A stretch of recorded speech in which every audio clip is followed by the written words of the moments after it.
Trinity. Welcome back to Proverbs 6, and we are back to the topic of adultery, which isn't one we think, you know what I'd like to do today? I'd like to start my day with a video on adultery. But Proverbs brings us back to it several times to say, here's something that the world is not going to shoot straight with you about.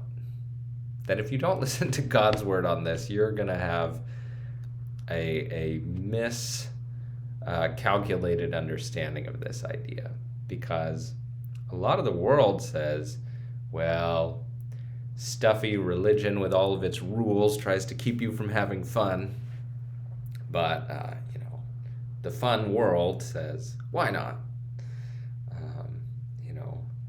Grab for the forbidden thing. If you can get away with it, it'll be great.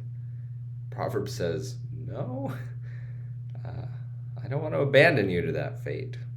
And in the passage we're reading today, the heart of it, I think, is verse 32 that says, he who commits adultery lacks sense. He who does it destroys himself, which is really key. That warning tells us about what biblical wisdom is trying to do.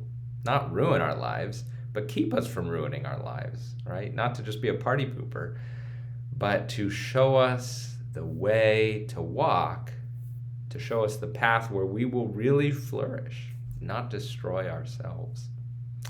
This is what it says in Proverbs 6, 20 through 35. My son, keep your father's commandment, and forsake not your mother's teaching.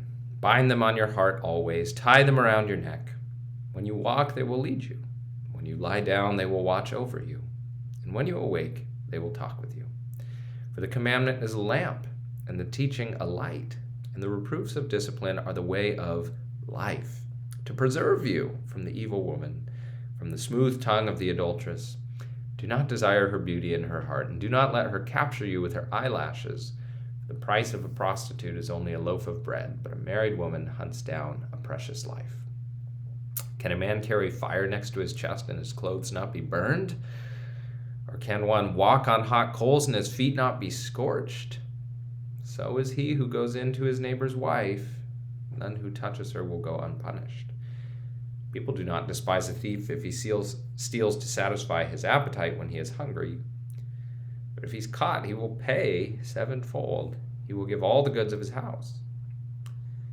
He who commits adultery lacks sense. He who does it destroys himself.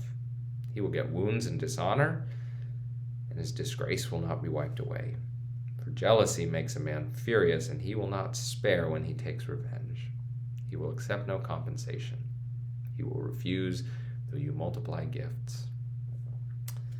This is a hard word, but it is a lovingly hard word. That it's like somebody, a parent who says, no, don't touch that. That's hot. God in his love for us says, don't touch that, because you can't carry fire next to your chest and your clothes not get burned.